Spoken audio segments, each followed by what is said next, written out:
그 가운데 우리는 지금 다윗을 쫓고 있는 사울의 모습을 살펴보고 있습니다. 앞서 다윗은 사울을 한번 살려주었습니다. 그리고 사울은 이제 다윗을 쫓지 않겠다라고 분명히 약속을 했죠. 그러나 역시 사울은 그 약속을 지키지 않고 이제 다윗을 또다시 추격합니다. 왜냐하면 10지역에 있는 사람이 와서 다윗이 그곳에 있다라고 다시 사울의 마음을 도발했기 때문에 이제 사울이 다윗을 쫓아갑니다. 26장을 보시면 이제 사울이 그 다윗을 잡기 위해서 3천의 군사들을 소집하여서 이 하길라산 옆 길에 진을 치는 것을 볼 수 있습니다. 사울이 다윗에게 신경을 집중했듯이 다윗 역시 사울에게 신경을 쓰고 있었습니다. 그래서 언제 사울이 자신을 쫓아올지 몰랐기 때문에 주의 깊게 그를 보고 있다가 이제 그가 진치는 것을 확인할 수 있게 됩니다. 정찰대를 통해서 이것을 확인하죠. 그래서 이제 다윗은 용감하게 그 진에 나아갑니다. 날이 저물고 사울의 진영으로 들어간 다윗은 이제 아비새와 함께 그곳에 가 보니까 모두가 잠들어 있는 것을 보게 되었습니다. 마음만 먹으면 언제든 이 사울을 죽일 수 있는 상황이 또다시 펼쳐진 것입니다. 그러나 다윗은 이 원수를 죽이는 것을 꺼려합니다. 아비새가 그것을 보고 흥분하여 속삭입니다. 제가 두 번 찌를 것도 없습니다. 한 번에 저 사울을 죽이겠습니다 라고 이야기합니다. 그러자 이제 다윗은 그것을 말리면서 그 모든 사울에 대한 심판과 혹은 복수를 하나님의 손에 의탁하는 것을 우리가 확인할 수 있습니다. 그래서 이제 사울이 가지고 있던 창과 물병만 가지고 돌아갑니다. 이 창은 사울이 다윗을 죽이려 했을 때 사용했던, 그리고 사울의 왕권을 나타내는 마치 홀과 같은 기능을 하고 있습니다. 다윗은 이것을 훔쳐서 이제 그들이 쫓아올 수 없는 언덕에 이르릅니다. 그리고 나서 소리칩니다. 아브넬을 부르죠.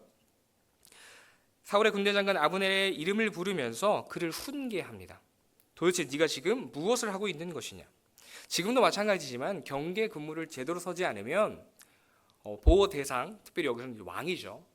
즉 왕을 잃어버린다면 이 국가는 그 존속을 유지할 수 없을 것입니다. 굉장히 심각한 죄를 지었던 것이죠. 그것에 대해서 다윗은 지적하고 있습니다. 그리고 진영이 혼란스러워지자 이제 사울이 정신을 차렸습니다. 그리고 그 다윗의 목소리를 듣고 나서 지금이 어떤 상황이었는지를 파악하게 됩니다.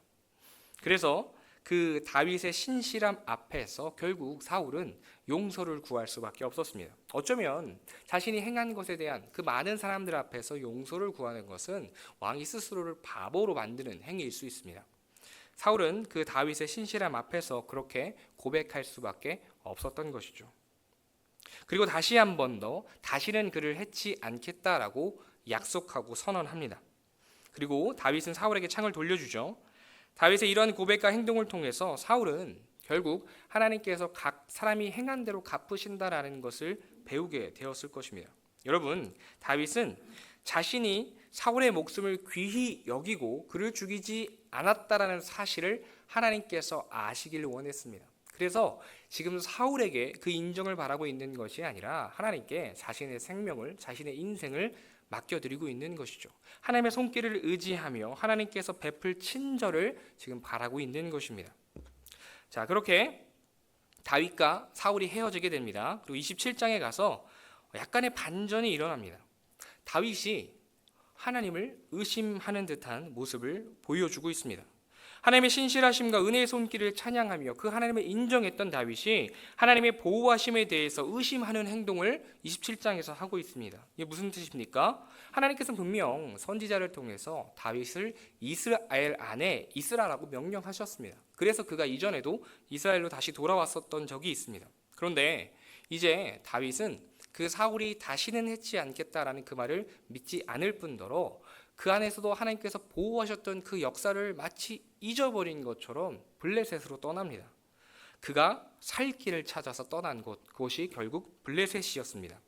그는 자신의 부하들을 이끌고 가드왕 아기스에게로 건너갔습니다.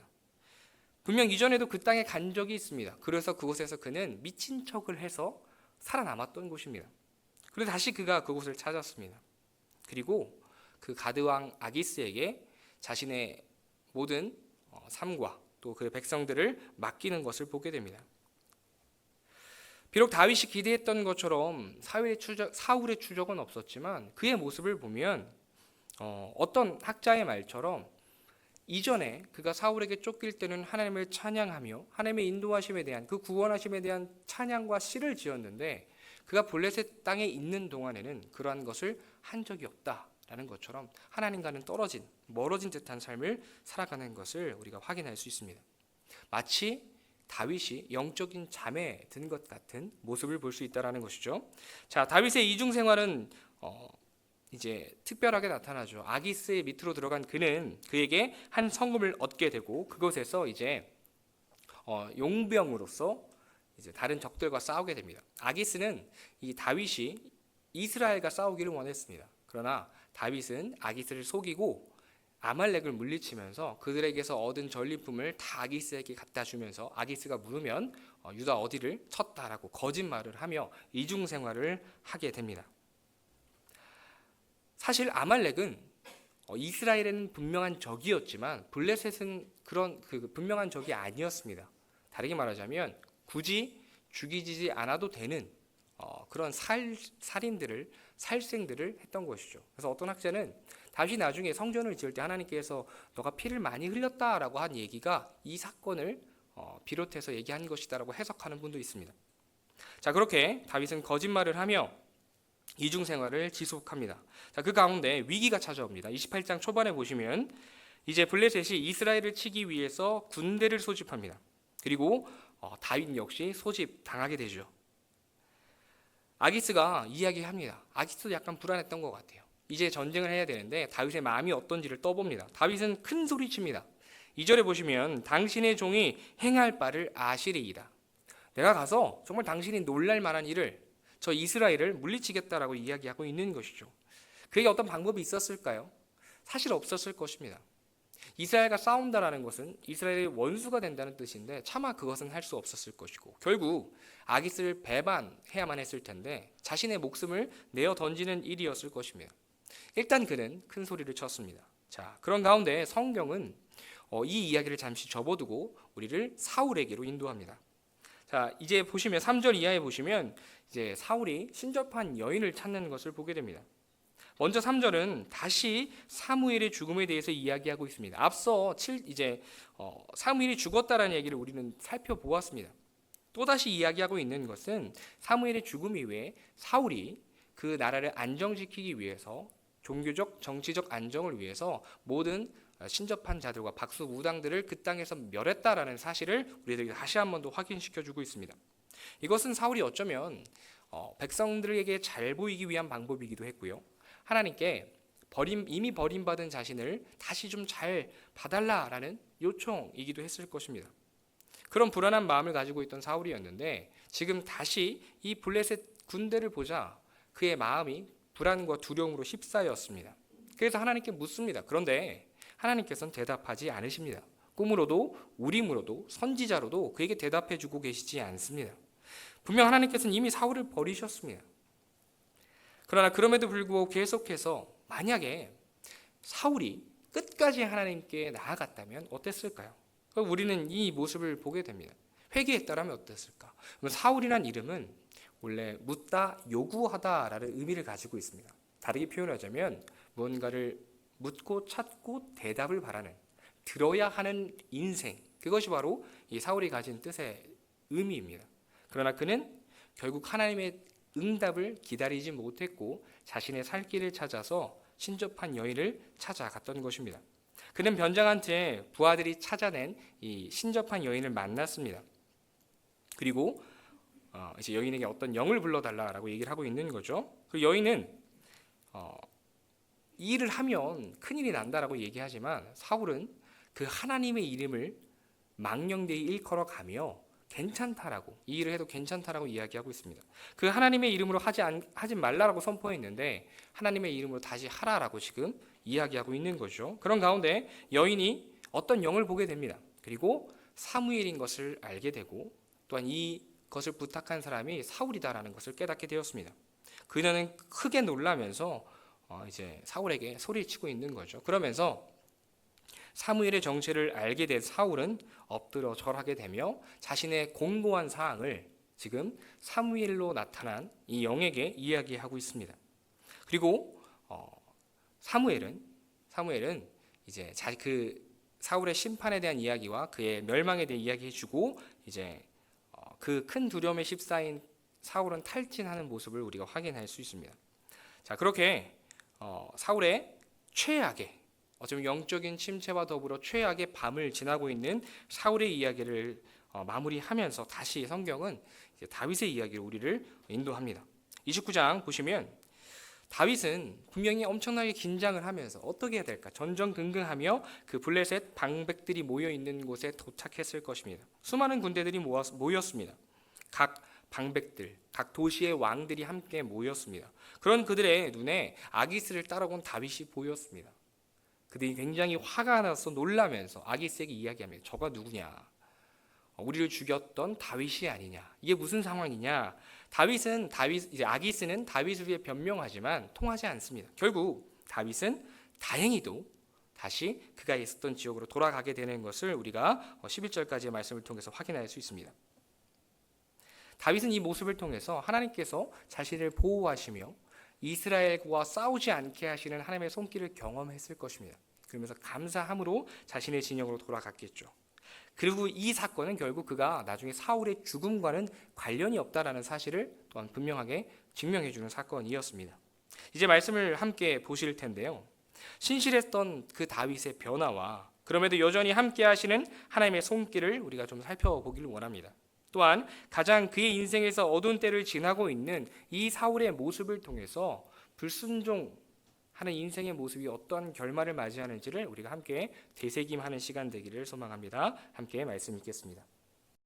제26장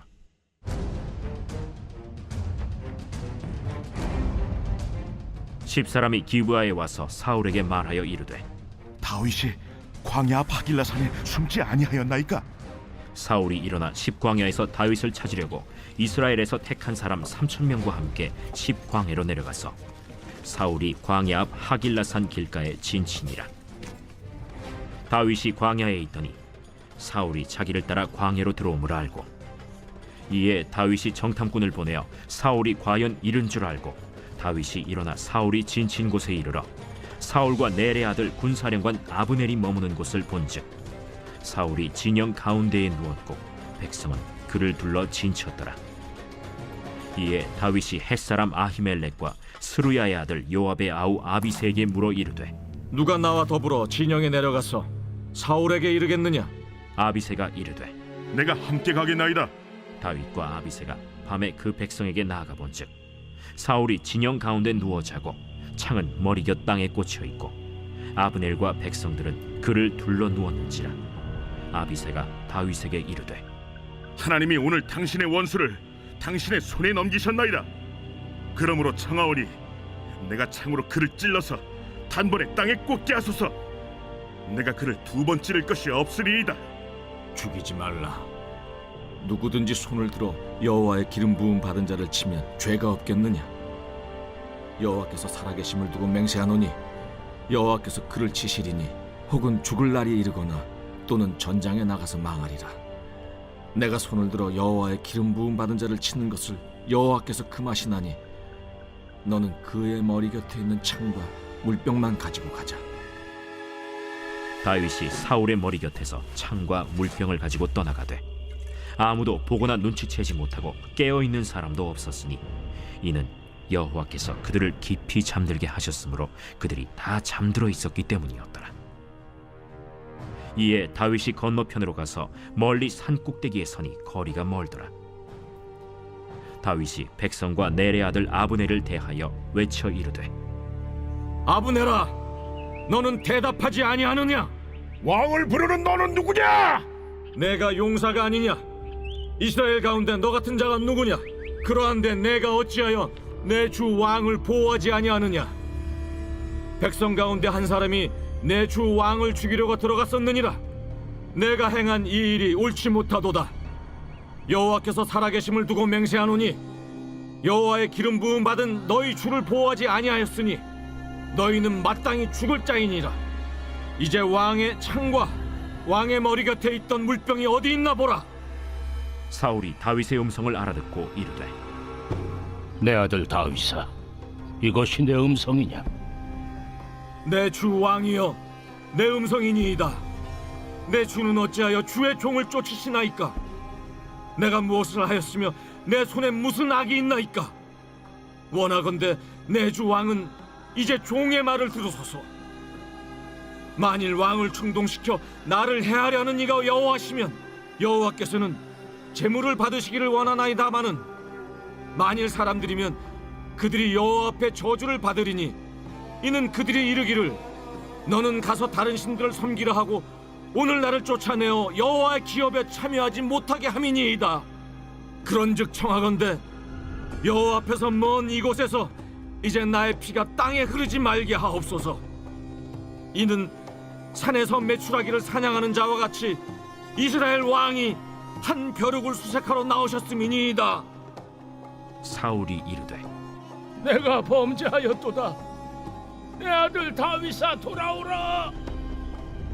내가 오늘 내 생명을 귀하게 여겼은즉 내가 다시는 너를 해하려 하지 아니하리라. 내가 어리석은 일을 하였으니 대단히 잘못되었도다. 왕은 창을 보소서. 한 소년을 보내어 가져가게 하소서. 여호와께서 사람에게 그의 공의와 신실을 따라 갚으시리니 이는 여호와께서 오늘 왕을 내 손에 넘기셨으되 나는 손을 들어 여호와의 기름 부음을 받은 자 치기를 원하지 아니하였음이니이다. 오늘 왕의 생명을 내가 중히 여긴 것 같이 내 생명을 여호와께서 중히 여기셔서 모든 환난에서 나를 구하여 내시기를 바라나이다. 내 아들 다윗아, 내게 복이 있을지로다.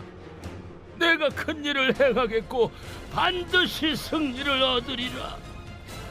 다윗은 자기 길로 가고 사울은 자기 곳으로 돌아가니라.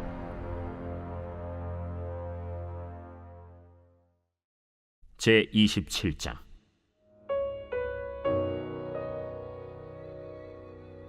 다윗이 그 마음에 생각하기를 내가 후일에는 사울의 손에 붙잡히리니 블레셋 사람들의 땅으로 피하여 들어가는 것이 좋으리로다.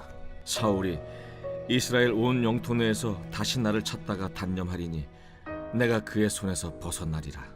다윗이 일어나 함께 있는 사람 600명과 더불어 가드 왕 마옥의 아들 아기스에게로 건너가니라. 다윗과 그의 사람들이 저마다 가족을 거느리고 가드에서 아기스와 동거하였는데 다윗이 그의 두 아내 이스라엘 여자 아히노함과 나발의 아내였던 갈멜 여자 아비가일과 함께 하였더니 다윗이 가드에 도망한 것을 어떤 사람이 사울에게 전하매 사울이 다시는 그를 수색하지 아니하니라. 다윗이 아기스에게 이르되 바라건대 내가 당신께 은혜를 입었다면 지방 성읍 가운데 한 곳을 내게 주어 내가 살게 하소서.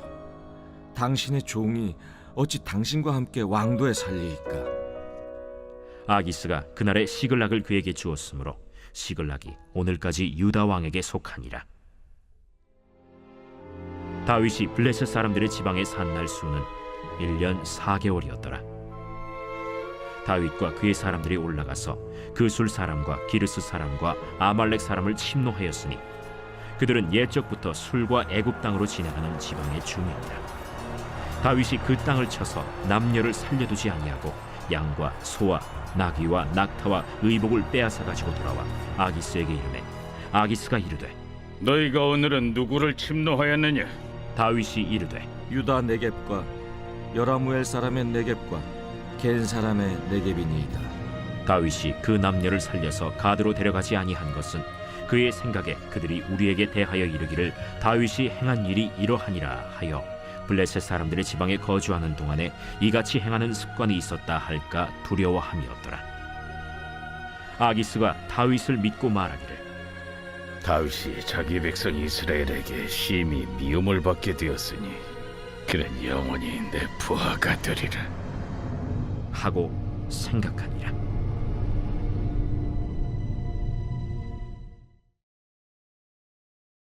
제 28장.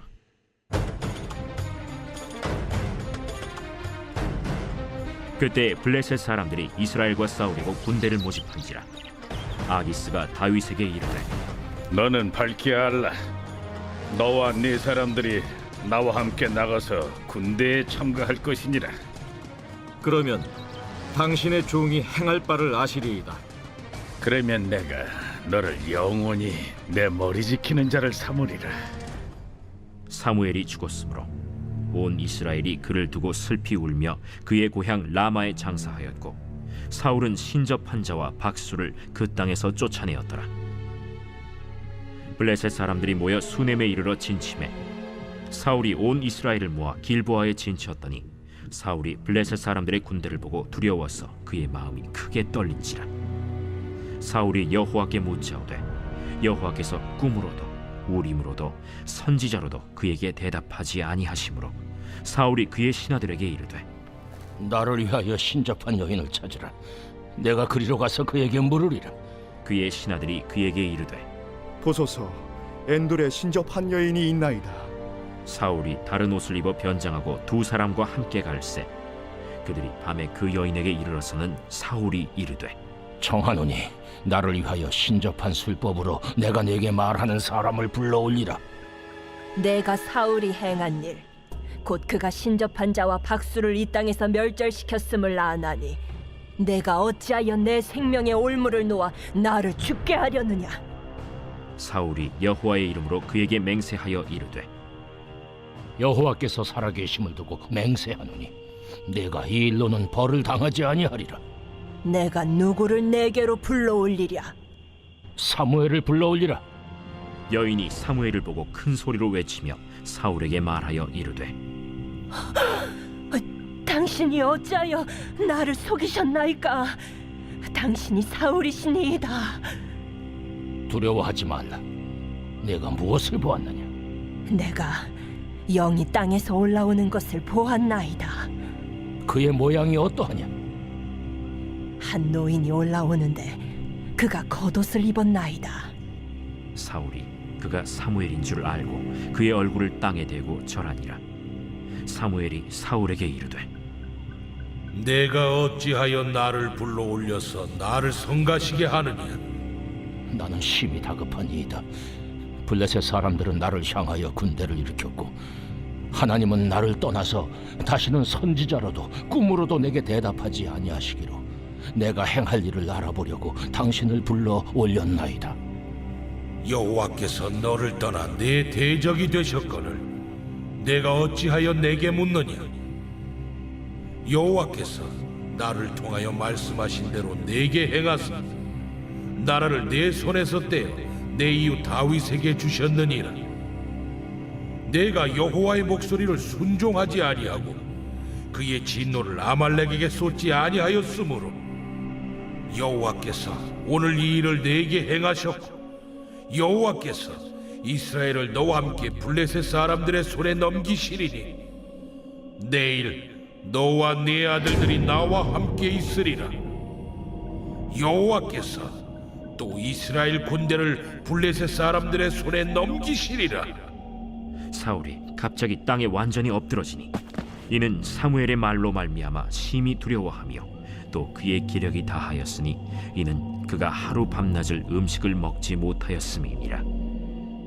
그 여인이 사울에게 이르러 그가 심히 고통당함을 보고 그에게 이르되 여종이 왕의 말씀을 듣고 내 생명을 아끼지 아니하고 왕이 내게 이르신 말씀을 순종하여 싸우니 그런즉 청하건대 이제 당신도 여종의 말을 들으사 내가 왕 앞에 한 조각 떡을 드리게 하시고 왕은 잡수시고 길 가실 때에 기력을 얻으소서 하니 사울이 거절하여 이르되 내가 먹지 아니하겠노라. 그의 신하들과 여인이 강권하매 그들의 말을 듣고 땅에서 일어나 침상에 앉으니라. 여인의 집에 살찐 송아지가 있으므로 그것을 급히 잡고 가루를 가져다가 뭉쳐 무교병을 만들고 구워서 사울 앞에와 그의 신하들 앞에 내놓으니 그들이 먹고 일어나서 그 밤에 가니라.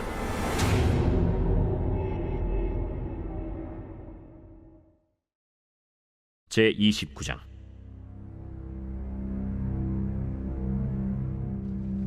블레셋 사람들은 그들의 모든 군대를 아벡에 모았고 이스라엘 사람들은 이스라엘에 있는 셈 곁에 진쳤더라. 블레셋 사람들의 수령들은 수백 명씩 수천 명씩 인솔하여 나아가고 다윗과 그의 사람들은 아기스와 함께 그 뒤에서 나아가더니 블레셋 사람들의 방백들이 이르되 이 히브리 사람들이 무엇을 하려느냐? 아기스가 블레셋 사람들의 방백들에게 이르되 이는 이스라엘 왕 사울의 신하 다윗이 아니냐? 그가 나와 함께 있은 지 여러 날 여러 해로되 그가 망명하여 온 날부터 오늘까지 내가 그의 허물을 보지 못하였노라. 블레셋 사람의 방백들이 그에게 노한지라. 블레셋 방백들이 그에게 이르되 이 사람을 돌려보내어 왕이 그에게 정하신 그 처소로 가게 하소서. 그는 우리와 함께 싸움에 내려가지 못하리니 그가 전장에서 우리의 대적이 될까 하나이다. 그가 무엇으로 그 주와 다시 화합하리이까? 이 사람들의 머리로 하지 아니하겠나이까? 그들이 춤추며 노래하여 이르되 사울이 죽인 자는 천천히요 다윗은 만만히로다 하던 그 다윗이 아니니까. 아기스가 다윗을 불러 그에게 이르되 여호와께서 살아계심을 두고 맹세하노니 내가 정직하여 내게 온 날부터 오늘까지 내게 악이 있음을 보지 못하였으니 나와 함께 진중에 출입하는 것이 내 생각에는 좋으나 수령들이 너를 좋아하지 아니하니 그러므로 이제 너는 평안히 돌아가서 블레셋 사람들의 수령들에게 거슬러 보이게 하지 말라. 내가 무엇을 하였나이까? 내가 당신 앞에 오늘까지 있는 동안에 당신이 종에게서 무엇을 보셨기에 내가 가서 내 주 왕의 원수와 싸우지 못하게 하시나이까? 네가 내 목전에 하나님의 전령같이 선한 것을 내가 아나. 블레셋 사람들의 방백들은 말하기를 그가 우리와 함께 전장에 올라가지 못하리라 하니 그런즉 너는 너와 함께 온 네 주의 신하들과 더불어 새벽에 일어나라. 너희는 새벽에 일어나서 발거든 곧 떠나라. 이에 다윗이 자기 사람들과 더불어 아침에 일찍이 일어나서 떠나 블레셋 사람들의 땅으로 돌아가고 블레셋 사람들은 이스라엘로 올라가니라. 솔직히 지금도 학자들이 논의를 하고 있는 부분이에요. 논쟁이 많이 되고 있는 이제 구절이기도 하고요. 크게 여러 가지가 있지만 크게 두 가지 분류로 얘기할 수 있을 것 같아요. 첫 번째는 사탄의 역사다가 있어요. 그래서 거짓의 영이기 때문에 사무엘을 마치 진짜인 것처럼 영으로 역사한 것이다라고 초대 교부도 있었고 뭐 칼벤과 마틴 루터부터 시작해서 여전히 이제 그렇게 해석하시는 목사님들이 계십니다. 그래서 그렇게 해석할 때는 몇 가지가 있겠죠.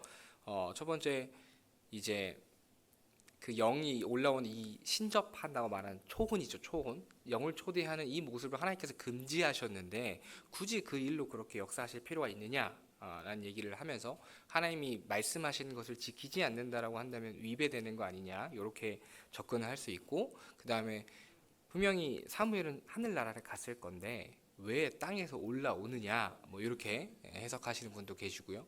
그리고 이 메시지는 귀신도 잘 알지 않냐? 그러니까 누군가는 정확한 말을 하잖아요. 사무엘이 마치 사울과 사무엘만 아는 사건들을 언급하면서 하고 있는 것 때문에 아니 사실 진짜 사무엘이 아니면 말할 수 없는 요소 아닙니까? 라고 할 수 있는데 또 우리도 그런 얘기 하잖아요. 귀신같이 한다는 얘기 하는 것처럼 귀신들은 알아요. 그죠? 영이기 때문에 아는데 믿지 않을 뿐이죠. 인정하지 않는 거고 그래서 이제 그런 부분들을 언급합니다.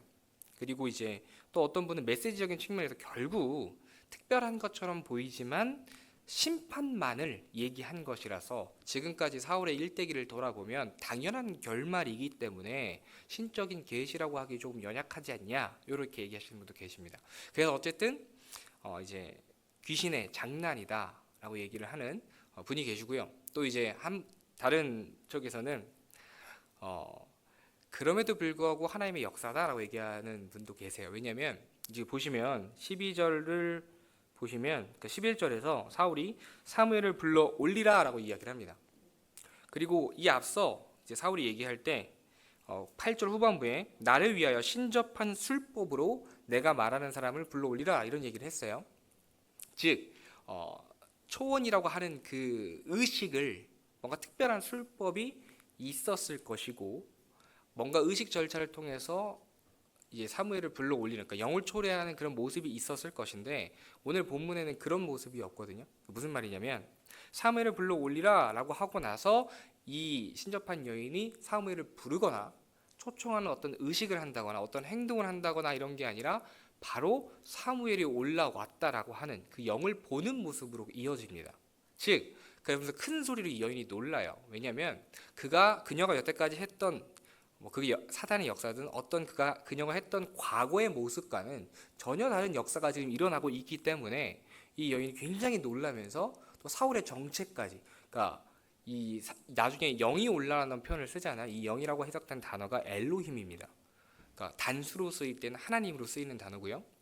이제 우상들을 얘기할 때, 여러 이방 신을 얘기할 때 복수로 쓰일 때 그렇게 표현을 하는데, 그 영을 표현할 때 복수로 엘로힘이라고 말해요. 즉 마치 신과 같은 존재가 올라온다라고 이 여인이 보았기 때문에, 즉 이전에 그녀가 경험하지 못했던 큰 역사로 해석을 해서 사울의 정체까지도 알게 된 것이고, 굉장히 이 일을 크게 반응하는 것을 확인할 수 있다라는 것이죠. 그리고 이 메시지적인 측면은 여기서는 이제 하나님께서 하나님만이 하실 수 있는 말씀이다라고 해석을 하는 거죠. 그래서 이 사무엘을 통해서 이야기했다라고 해석을 하는 거죠.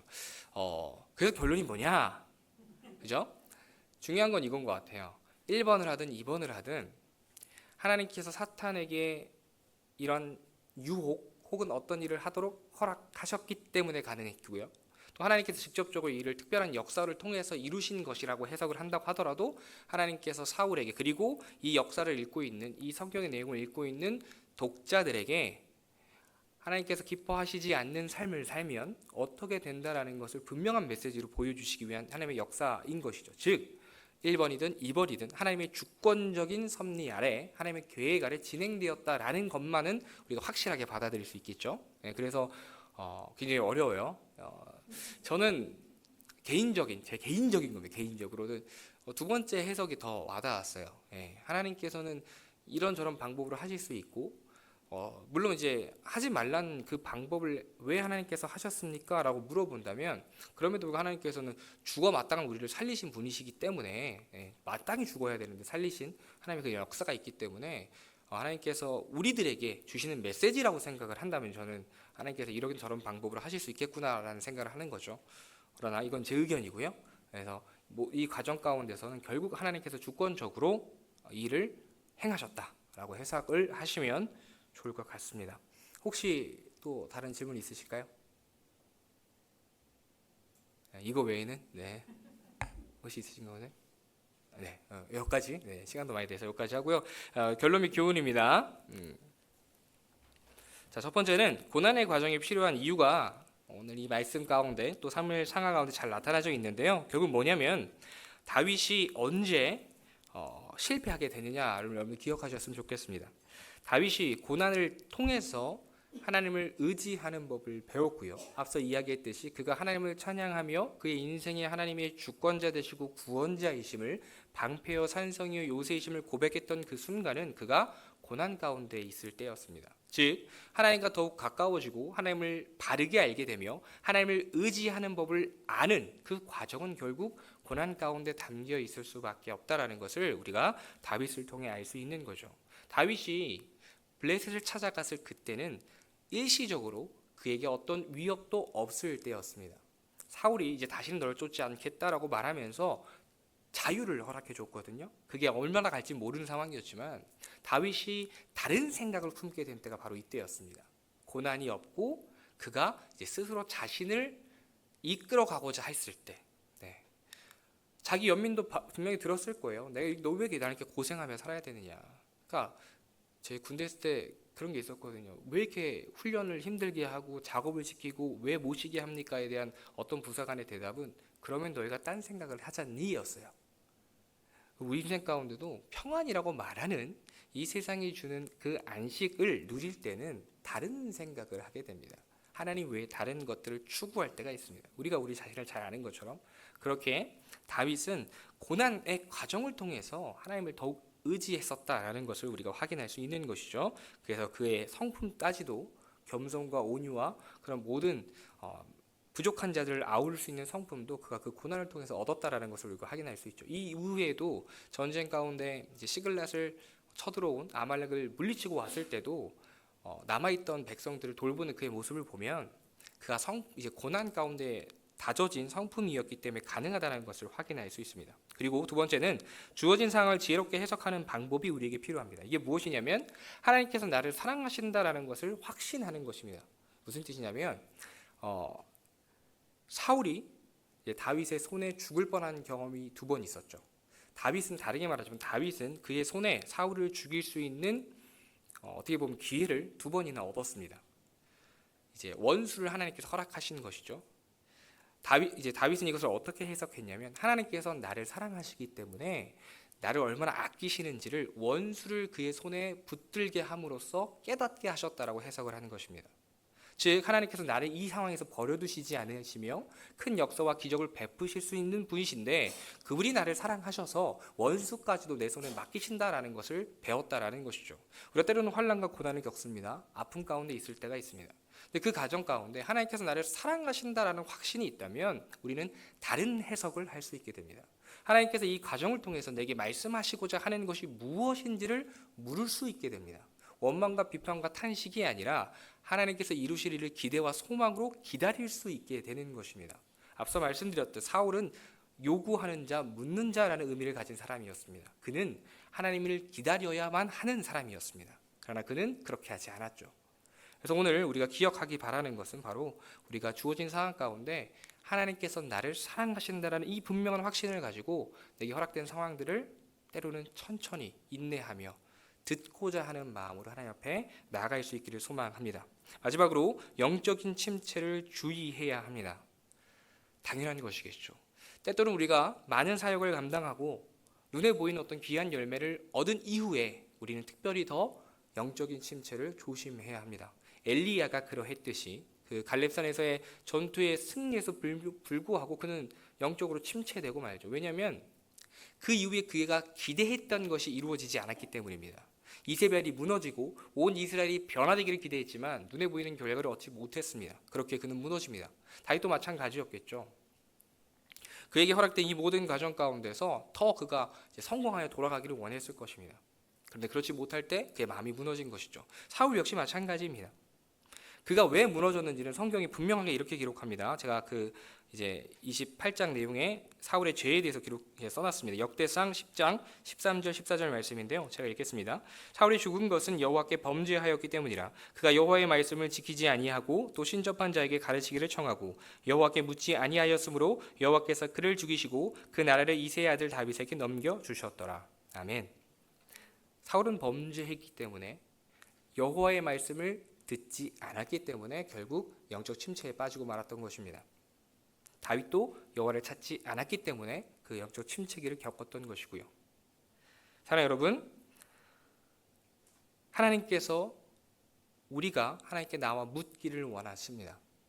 이 묻는다라고 하는 것은 결국 하나님께서 말씀하시는 것에 순종하겠습니다라는 순종의 결단이 있어야지만 진정으로 하나님께 물을 수 있게 됩니다.